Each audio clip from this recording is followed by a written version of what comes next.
Hola, vamos a hacer una capacitación sobre resistencia bacteriana y uso de antimicrobianos. El objetivo central de esta capacitación es vencer la resistencia. Desafortunadamente, la resistencia bacteriana lleva mucho más tiempo, pero sí la resistencia al cambio. En esa sí podemos trabajar el día de hoy. ¿Qué vamos a ver en esta charla? Primero vamos a hacer una breve descripción sobre los mecanismos de resistencia, después vamos a tomar el modelo del Staphylococcus aureus para entender cómo surge y se disemina la resistencia, y finalmente vamos a hablar de algunas estrategias relacionadas con el control del uso de los antimicrobianos. Hay dos tipos de resistencia que podemos identificar. La primera es la resistencia intrínseca, que le permite a cada bacteria sobrevivir en su entorno. Esta resistencia está presente en los microorganismos sin necesidad de que haya llegado de alguna manera exógena. Adicionalmente tenemos la resistencia adquirida, que es aquella que originalmente no estaba presente en esta bacteria. Y de esta manera, al adquirir este mecanismo, puede defenderse de algunos antimicrobianos ante los que antes era susceptible. Ejemplos de resistencia intrínseca es, por ejemplo, el Enterococcus fecalis, que es resistente al quinupristin de alfopristin, mientras que el Enterococcus faecium es sensible. La Klebsiella, toda Klebsiella de cualquier especie es resistente a ampicilina vía una penicilinasa, pero cosa que no le pasa a E. coli, que es sensible a todos los antimicrobianos, o Pseudomonas aeruginosa, que cuenta con una serie de mecanismos de resistencia intrínseca que hace que nosotros nos memoricemos los antibióticos que realmente son efectivos bajo el título de antipseudomónicos. En cambio, la resistencia adquirida puede llegar de diferentes vías. Puede adquirirse por mutaciones simples o combinadas, mutaciones simples que le permiten soportar un antibiótico o combinación de las mismas que le permiten ir incrementando las MIC. Adicionalmente, mecanismos metabólicos de remodelación de la pared que le permiten de esa manera corregir defectos de la pared durante la formación y el crecimiento de la misma, pero que pueden tener utilidad para hacerle frente a algunos antimicrobianos o sistemas de limpieza citoplasmática, mejor conocidas como bombas de expulsión activa, que le permiten sacar alguna serie de detritos y de metabolitos que le hacen daño a la bacteria, pero que también sirven para expulsar antimicrobianos. Si tomamos los mecanismos de resistencia, encontramos que hay cuatro mecanismos básicos de resistencia y que dentro de esos cuatro mecanismos básicos de resistencia están todos los mecanismos. Entonces, todo antibiótico para poder actuar tiene que interactuar con el sitio blanco. Entonces, la primera forma es modificamos ese sitio blanco o modificamos el antimicrobiano. Los otros dos mecanismos tienen que ver con que para que haya esa interacción entre el medicamento y el sitio blanco, tienen que ponerse en contacto. Entonces, sacamos el antibiótico una vez ingresa la bacteria para que el contacto se rompa, bombas de expulsión activa, o no le permitimos el ingreso, impermeabilidad, a través del cierre de polinas en gran negativos o el engrosamiento de la pared en gran positivos. En esta gráfica podemos apreciar cómo son esos mecanismos de resistencia. Hacia arriba tenemos la gráfica de cómo se comporta un gran positivo y hacia abajo tenemos cómo se comporta un gran negativo. Sin embargo, es llamativo que en esta gráfica, que es muy bonita, de Current Opinion in Microbiology de 2005, nos mencionan algunos mecanismos de gran negativos como si fueran de gran positivos. Acá arriba tenemos betalactamasas, una penicilinasa, acá en CTXM9, que es una BLE, actualmente la más común es CTXM15, y acá una CFHA, que es una cefalosporinasa que fue las primeras que vimos en gran negativos. En la mitad tenemos cambios en las proteínas de ligadoras de penicilinas, que es una forma de modificar el sitio blanco que lo vemos sobre todo en gran positivo. Las que vemos ahí, 1B, 2X, son de Streptococcus pneumoniae, la 2A o 2', dependiendo de la literatura que uno lea, son de Staphylococcus aureus. Y abajo vemos un complejo de una bomba de expulsión activa combinando el MEX-AB, que es esto que vemos acá, con una porina, en este caso la OPRM, que es muy frecuente en Pseudomonas aeruginosa y permite la expulsión tanto de quinolonas como de meropenem. Entonces, modificación del sitio blanco. Hagan de cuenta que tenemos que modificar las guardas para que la llave ya no funcione. Entonces, esto ocurre en quinolonas, que tiene una mutación de la topoisomerasa 4 y de la girasa, y adicionalmente puede tener una doble mutación. La primera mutación hace una elevación de la MIC que puede no ser significativa, depende de cuál es la mutación, pero la segunda mutación ya le da una MIC muchísimo más alta que no puede ser fácilmente alcanzada por las concentraciones usuales de antimicrobianos. ¿Qué otros ejemplos tenemos de modificación del sitio blanco? El más común y el que más enfrentamos en la práctica clínica es la resistencia del Staphylococcus aureus a la meticilina, ahorita la vamos a ver un poco más en detalle, pero también el enterococo resistente a vancomicina a través del gen VAN-A o el Streptococcus pneumoniae resistente a la penicilina y de forma inusual a la ceftriaxona, que también operan por modificación de sitio blanco. El término bombas de achique no es un término muy común, pero una bomba de achique es aquella que le permite a un barco sacar el agua que lo está hundiendo. Lo mismo hacen las bombas de expulsión activa. Toda bacteria durante su metabolismo puede generar ciertos detritos o metabolitos que pueden resultar los tóxicos y de estos deben ser expulsados al exterior de la bacteria para que no la dañe. Adicionalmente, estas bombas pueden servir no solamente para sacar contra concentración, sino estos detritos y metabolitos, sino adicionalmente pueden sacar antimicrobianos. Entonces, aquí vemos varios de los tipos más comunes, las RND, en una pequeña esquematización. Y la primera que se describió fue la bomba TET1, tetraciclina, la sacaba para gram positivos. Es curioso porque los gram positivos no suelen contar con muchas bombas de expulsión activa. Y la TET1 era exclusiva para tetraciclinas, de ahí su nombre. Pero las bombas de achique pueden sacar aminoglicósidos, quinolonas, carbapenémicos, y muchas de ellas podríamos llamarlas promiscuas. Y Pseudomonas aeruginosa es una de las bacterias que más aprovecha estas bombas de achique para alcanzar resistencia. Este es un gráfico de la MEX-AB o PRM, que es una de las bombas más frecuentemente identificadas, especialmente porque le permite a Pseudomonas defenderse tanto de ciprofloxacina y todas las quinolonas como de meropenem, aunque no de imipenem y ertapenem. ¿Cómo podemos también generar resistencia? Entonces, alterar la permeabilidad. Si el antibiótico no puede entrar, no puede actuar. Si ustedes recuerdan, los gram negativos tienen una membrana externa y para poder atravesar esta membrana externa se requiere hacerlo a través de porinas. Obviamente, si el antibiótico es lipofílico, puede pasar directamente a través de la membrana, pero la casi totalidad de antibióticos que nosotros utilizamos no son lipofílicos sino hidrofílicos. ¿Qué hace Pseudomonas aeruginosa? Cambia las porinas que permiten la entrada de ciertos antibióticos por otras porinas más restrictivas, tanto en tamaño como en carga eléctrica. Por ejemplo, la deleción de la OPRD junto con la hiperexpresión de AMC le llevan a la Pseudomonas aeruginosa a poder ser resistente a imipenem, en este caso no a meropenem.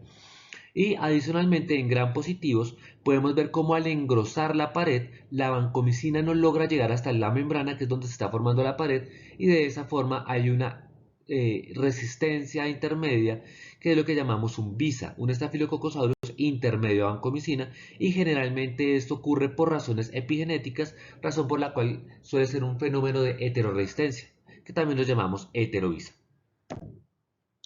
La impermeabilidad, aquí está graficada una bomba OPRD, una porina OPRD, perdón, en la cual pueden ustedes apreciar cómo es de pequeño el poro y solamente permite el paso de estas moléculas. Al quitar esta OPRD no puede ingresar el imipenem y de esa manera la bacteria se vuelve resistente a este antibiótico. Esto opera con diversos antibióticos y en diferentes microorganismos. Y finalmente, uno de los mecanismos más comunes y tal vez con el que estamos más familiarizados, las enzimas modificadoras del antimicrobiano. Modificadoras porque no siempre lo rompen. Entonces están las beta-lactamasas, incluidas las carbapenemasas, que sí hacen una hidrólisis del beta-lactámico y de esa manera lo rompen, pero también tenemos las enzimas modificadoras de aminoglicósidos que pueden pegarle un metil o un acil al aminoglicósido y de esta manera, al cambiar su forma y su carga eléctrica sin romperlo, no pueden actuar ya con los ribosomas. Y lo mismo pasa con la clorafenicol acetiltransferasa, que le transfiere un grupo acetil, cambia la forma, cambia la carga eléctrica y ya no puede interferir con su sitio blanco. En esta diapositiva podemos apreciar cómo funcionan las beta-lactamasas. Aquí podemos ver a la izquierda un esquema químico de cómo es un beta-lactámico con el anillo beta-lactámico y los radicales que le permiten ingresar a la bacteria y tener un determinado espectro o no. A través de esos radicales las beta-lactamasas se sujetan y logran romper este anillo beta-lactámico. En la gráfica de la derecha podemos ver cuántas familias de beta-lactamasas se han venido describiendo por año desde los 1980 hasta pasados el año 2010 y vemos cómo cada vez identificamos más elementos dentro de este grupo de mecanismos de resistencia.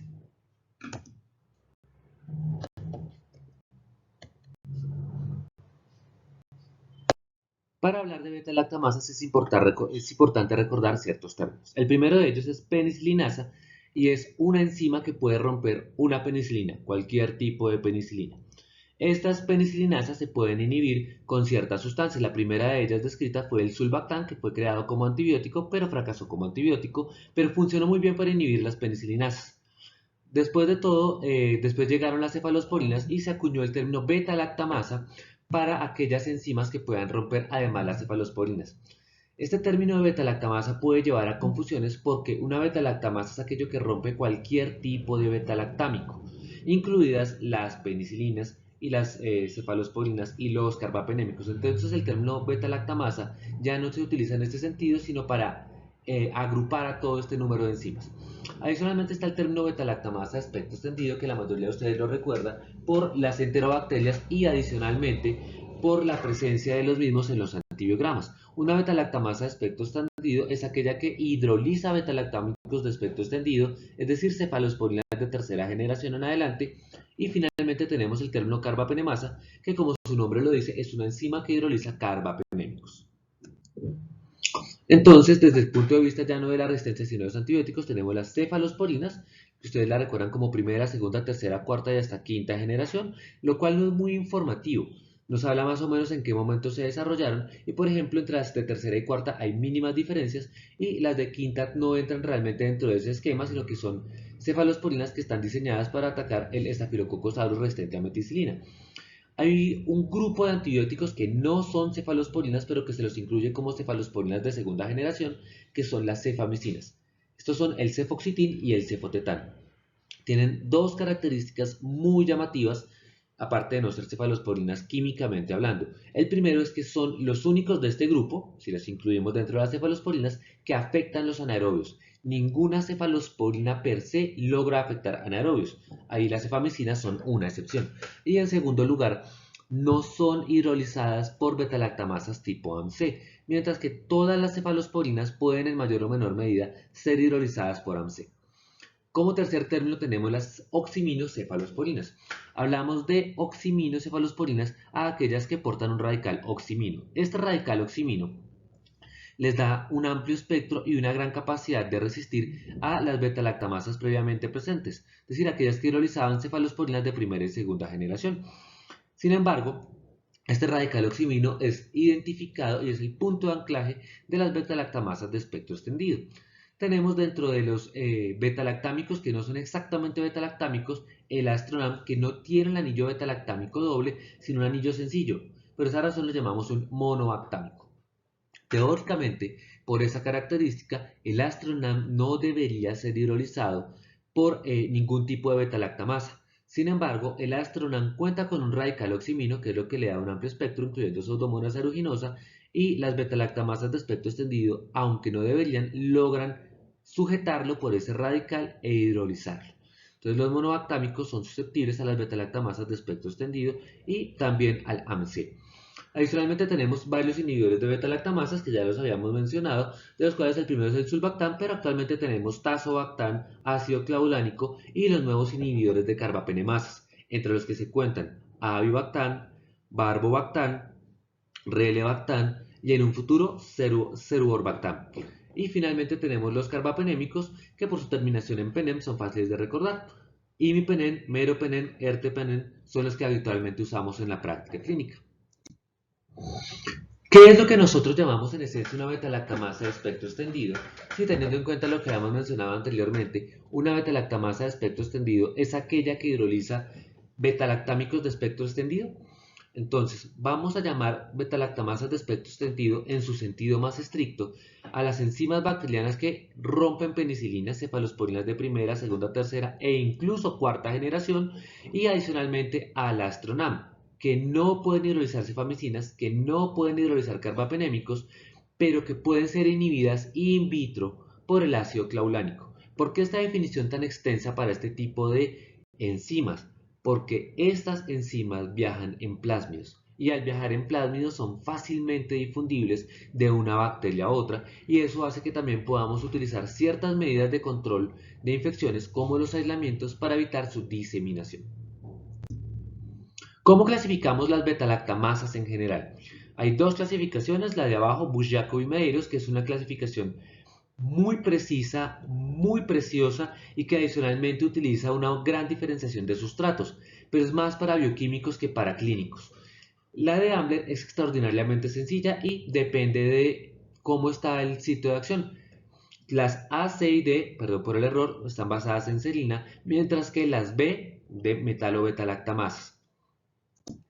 Entonces esta es una diapositiva de New England Journal of Medicine del 2005 en la cual van mostrando cuáles son como las diferentes beta-lactamasas y los grupos a los que pertenecen. Es una buena revisión para todo el que quiera tener una idea clave sobre las beta-lactamasas. Se llama justamente las nuevas beta-lactamasas, a pesar de que es del 2005 y sigue teniendo unos conceptos clave. Y esta clasificación nos permite adentrarnos en cuáles son como las más frecuentes, las TEM, las CHIFs, las CTXM, que son las que más frecuentemente identificamos y que tal vez algunos de ustedes ya han visto en reportes, sobre todo de técnicas metagenómicas como el filarray. Una de las peleas más grandes que ustedes pueden encontrar en las revistas es sobre si lo que estamos viendo es una beta-lactamasa de aspecto extendido en su sentido estricto o una MC. Y tienen varias cosas que las hacen similares. Primero, tanto BLE como AMC actúan sobre cefalosporinas de tercera generación y pueden estar en bacterias como Klebsiella pneumoniae y Escherichia coli, pero también tienen varias diferencias. Entonces, la primera es que BLE no puede hidrolizar cefamicinas. Cuando tenemos una bacteria que tiene BLE, cefoxitin o cefotetan aparecen sensibles, mientras que AMC genera resistencia. Adicionalmente, la resistencia a inhibidores. En las pruebas in vitro de confirmación, la sensibilidad de los antimicrobianos ante una BLE se recupera al combinarlo con ácido clavulánico, cosa que no pasa con AMC. Y adicionalmente la actividad sobre el cefepime. BLE no logra hidrolizar cefepime, perdón, BLE sí logra hidrolizar cefepime, no todas las BLE, mientras que AMC no logra hidrolizar el cefepime. Sin embargo, es importante tener en cuenta que esto es en condiciones usuales de laboratorio. Si ustedes en una pseudomonas aeruginosa generan mecanismos de impermeabilidad como la pérdida de porinas, y esto lleva a que la cantidad del antibiótico que ingrese sea muy escaso, pero adicionalmente llenan el espacio periplásmico de AMC, pues la bacteria va a adquirir resistencia a cefepime por un mecanismo que habitualmente no debería funcionar. Eso explica por qué algunas pseudomonas aeruginosas son resistentes a cefepime, pero no a piperacillin y tazobactam. Las carbapenemasas, que son quizá lo que ahorita más nos preocupa, están distribuidas por prácticamente, con excepción de las grupo C, por todos los grupos de la clasificación de Ambler. Entonces las que están con centro en serina, las más frecuentemente identificadas son las KPC, no son las únicas que existen, pero teniendo en cuenta que estas se diseminan por plásmidos, se han convertido en algo muy común, desafortunadamente, para nosotros. Las que son metalo-beta-lactamasas, tenemos cada vez más presente la NDM, que viaja en plásmidos, y la BIM y la IMP que están codificadas en los cromosomas bacterianos. Por lo tanto, no se diseminan con tanta facilidad, aunque recientemente estamos viendo que BIM en plasmídica llegó a Klebsiella pneumoniae y de Klebsiella pneumoniae se irá para todas partes. Y por último tenemos las OXAs, de las cuales OXA23, OXA48 y OXA51 son los representantes más frecuentes. OXA23 y OXA51 suelen estar en Acinetobacter baumannii, mientras que OXA48 puede viajar en plásmidos y está haciéndose cada vez más presente en enterobacterales, sobre todo en Europa. Sin embargo, las oxas no son buenas carbapenemasas, no todas, pero cuando son buenas carbapenemasas, muchas de ellas son malas cefalosporinasas. Es decir, una oxa 48 da resistencia a meropenem y imipenem, pero no a cefepime, ceftriaxona o ceftazidima. Pasando a los modelos de resistencia, vamos a ver el modelo de Staphylococcus aureus, cómo surge esa resistencia. Entonces, ustedes recuerdan, la primera descripción de antibióticos se hizo, no propiamente de antibióticos, pero se hizo en 1896 con Ernst Duchesne, que describe que en un cultivo de hongos las bacterias se mueren.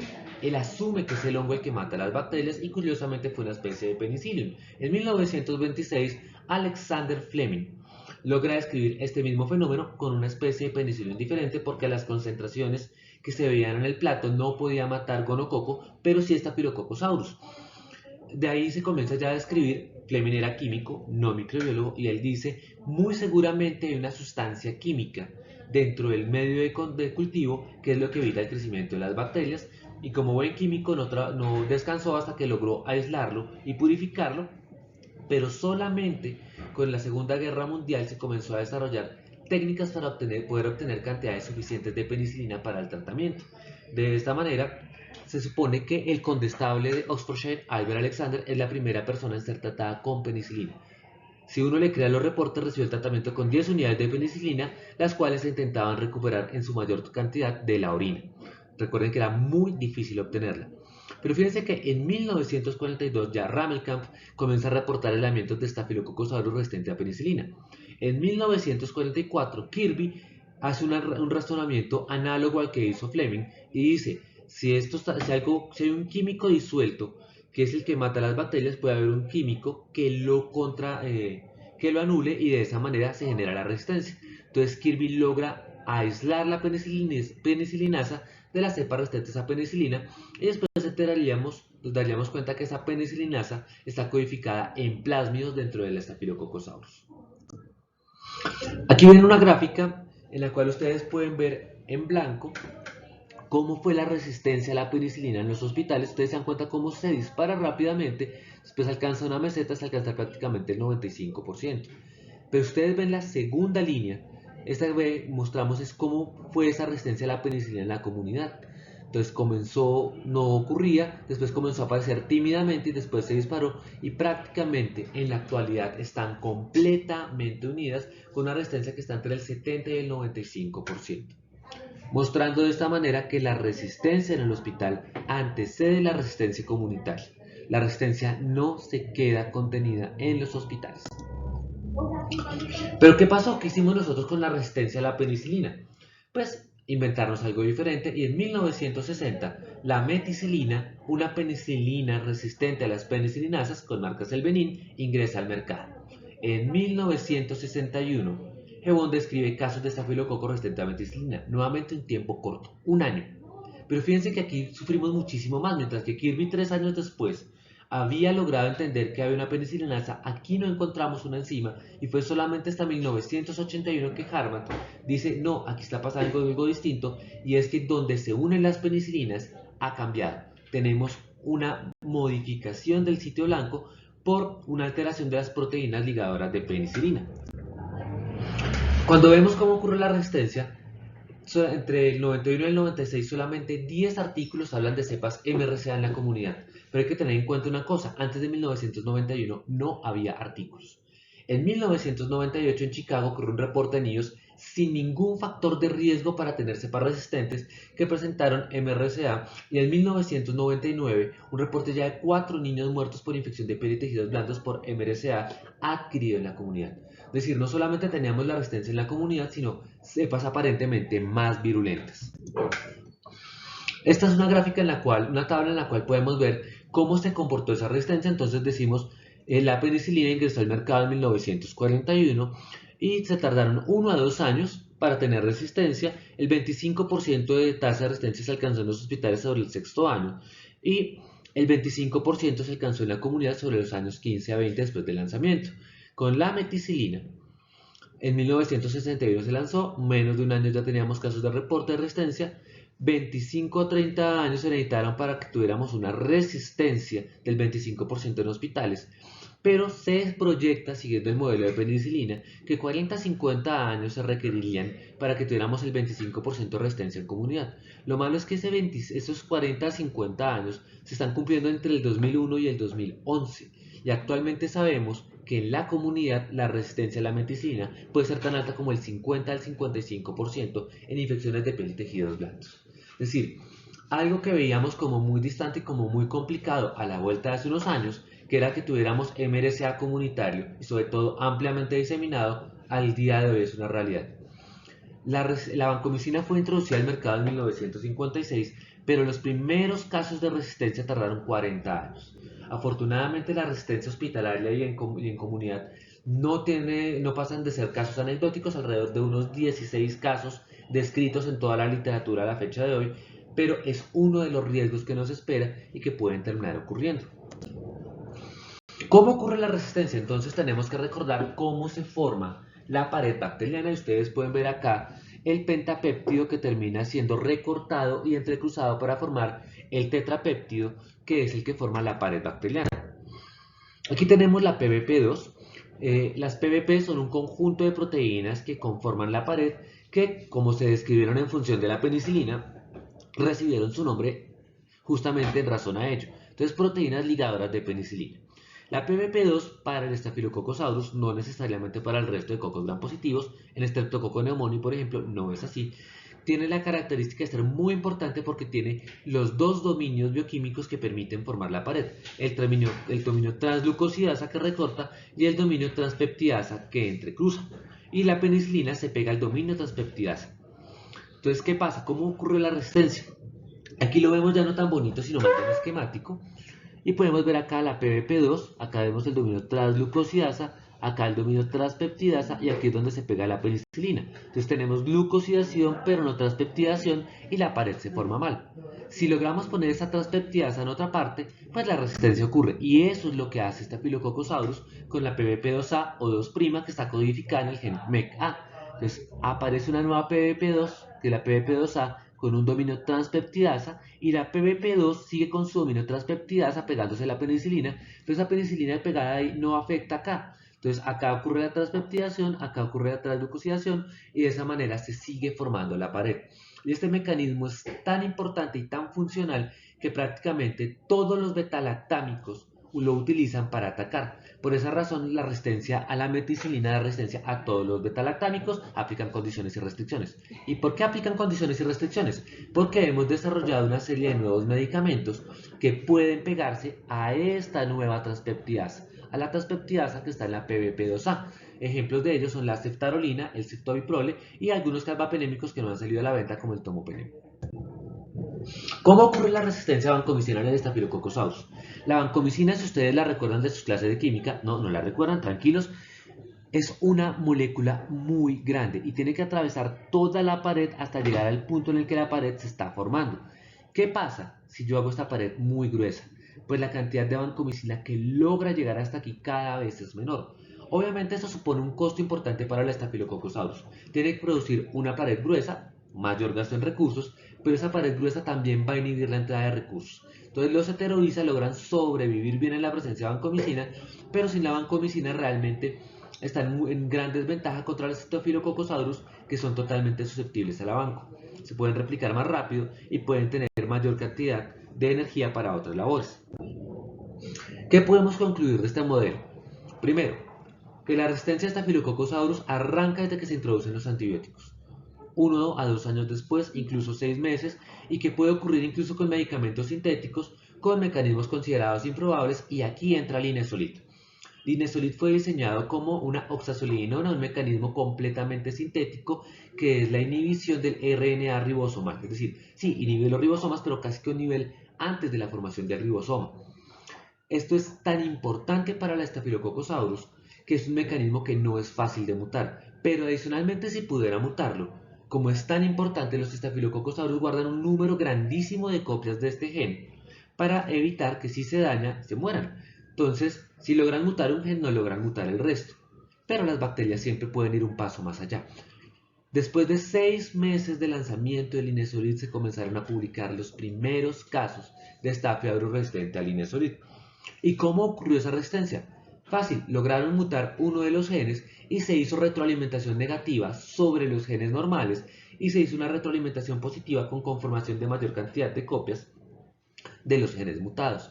De esa manera, los genes mutados tenían una gran cantidad de copias y ya no era tan problemático para el Staphylococcus aureus manejarlos. ¿A qué voy con todo esto? Desarrollar nuevos antimicrobianos es útil, es muy importante, pero no es la solución final. Porque tarde o temprano, así es un mecanismo completamente nuevo y que nosotros consideremos que es imposible montarle resistencia, las bacterias encontrarán la manera. Por eso nuestro reto es prevenir y contener la resistencia. ¿Qué otras conclusiones podemos obtener? Ya no solamente de Staphylococcus aureus. La primera es que la resistencia que se aprecia en los hospitales inicialmente se va a trasladarla a la comunidad y eso es cuestión de tiempo. Porque las personas no se quedan viviendo hospitalizadas. Las personas tienen que volver a sus casas.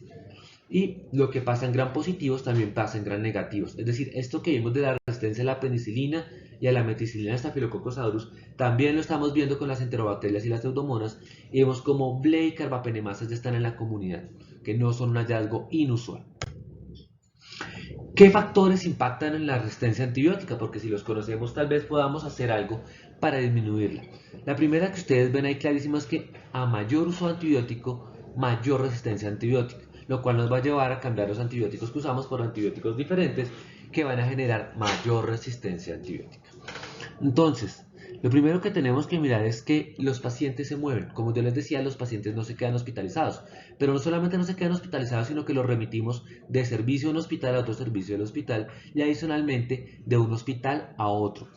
Segundo, si nosotros usamos prescripciones apropiadas, tenemos mayor probabilidad de que ese antibiótico que genera resistencia termine generando un beneficio.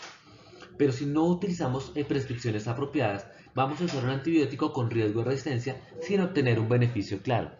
Adicionalmente, las medidas de control de infecciones. Las medidas de control de infecciones evitan que bacterias que portan mecanismos de resistencia pasen fácilmente vía trabajadores de la salud de un paciente a otro y así de los hospitales a la comunidad.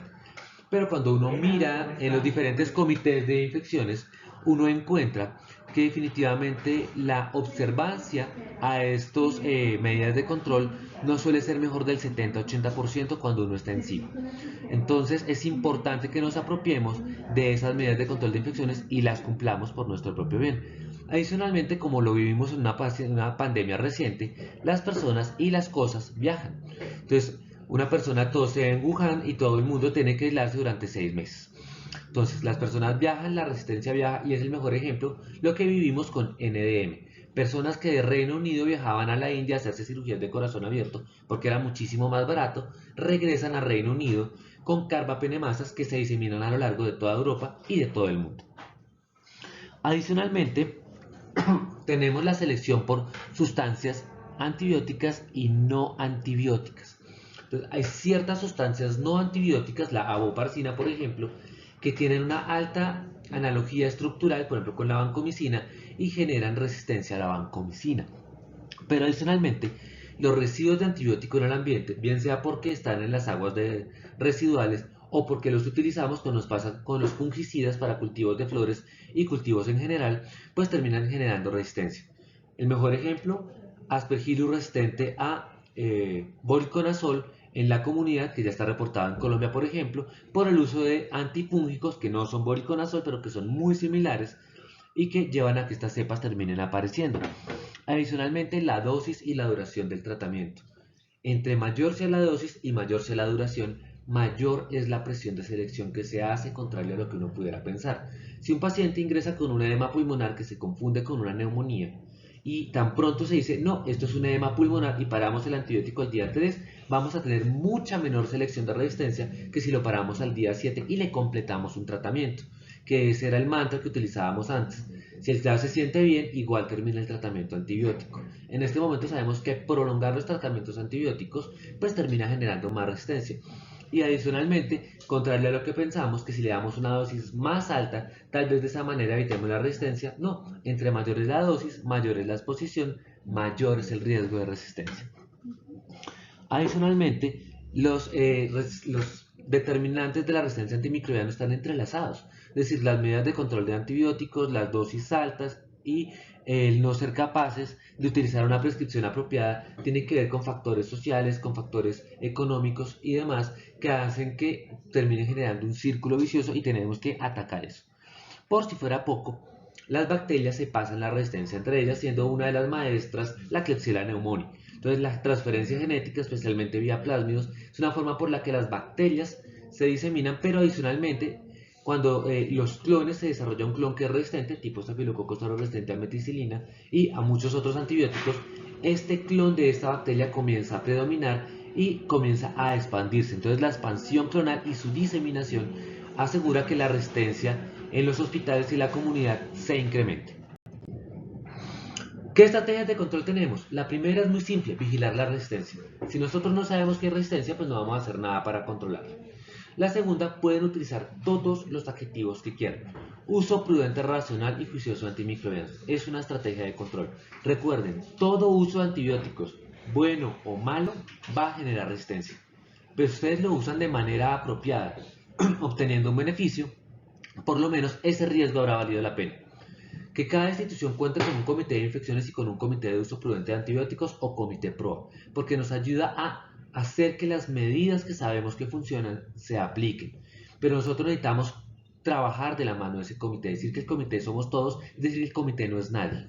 Entonces todos tenemos que aplicar las recomendaciones de estos comités y estar activos. Adicionalmente, evitar la transmisión. El lavado de manos apropiado y el cumplimiento de las precauciones de aislamiento evita que nosotros nos convirtamos en los vectores de propagación de esas bacterias resistentes, no solamente a otros pacientes, sino a nuestros propios familiares.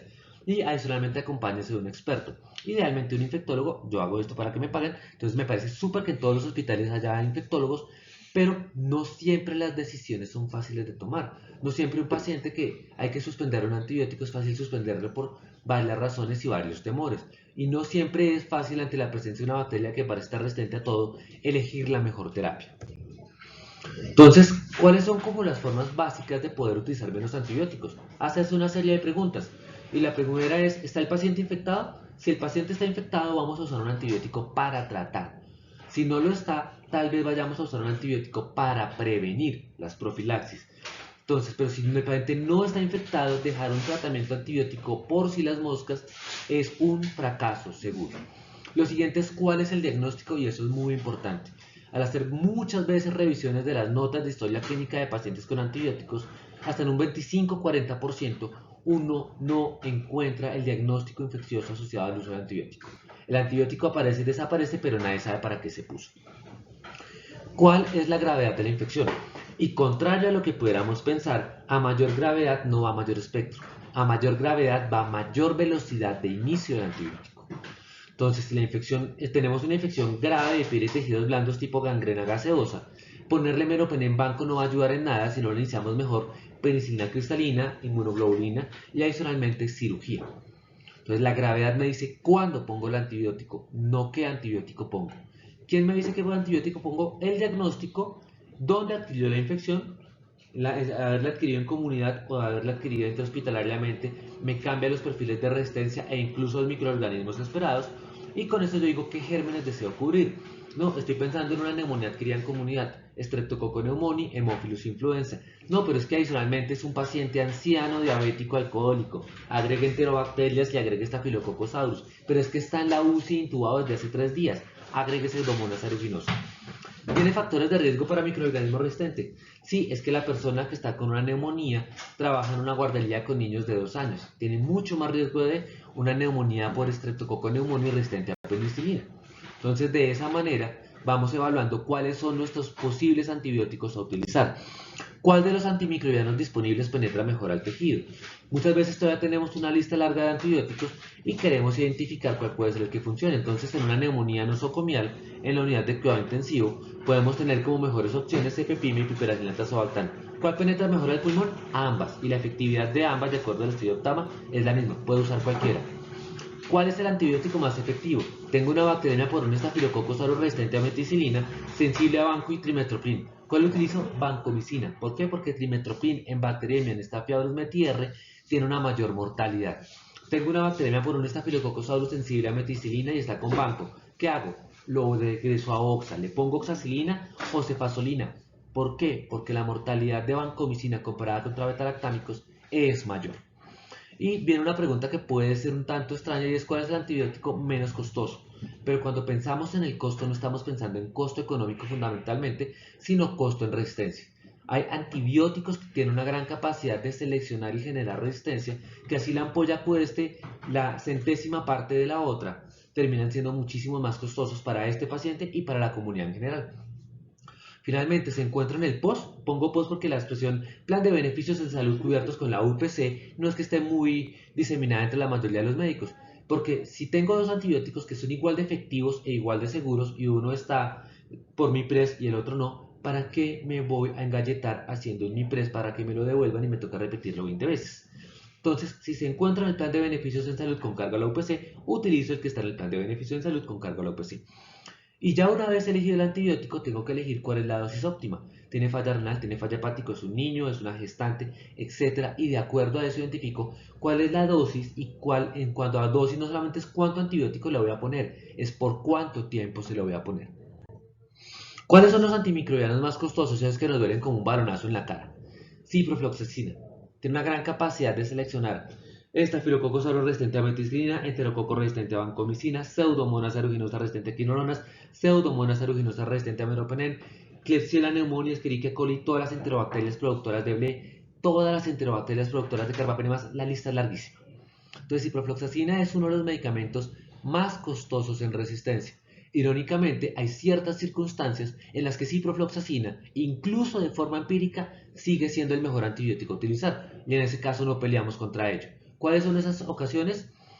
Prostatitis y salmonelosis. Ceftazidima, uno de los agentes inductores de ble más poderosos que hay, tanto que en Colombia prácticamente duró 2 años en el mercado porque generó una resistencia violenta que la gente dejó de utilizarlo. Ceftriaxona fue la que se quedó y ceftriaxona también tiene una gran capacidad de generar resistencia. Adicionalmente los carbapenémicos que los utilizábamos con mucha más facilidad y tranquilidad porque no habíamos resistencia, pero con esta explosión de carbapenemasas actualmente vemos que hasta el 40% de las Klebsiella pneumoniae pueden producir carbapenemasas. Ya estamos viendo cada vez más el problema de utilizar un antibiótico sin control. La vancomicina y el fluconazol sobre todo en las unidades de cuidado intensivo, también son importantes por la generación de resistencia. Entonces, estos son de los antimicrobianos más costosos en resistencia, que es la que nos cuenta. Entonces, el objetivo de esta charla era vencer la resistencia al cambio, cambiar el chip, usar menos antibióticos, usarlos bien, usarlos por periodos cortos, no es fácil. Entonces, esta primera charla era para contarles cómo ocurre la resistencia y también algunas de las medidas básicas para controlarlas. Muchísimas gracias a todos ustedes por escuchar esta presentación.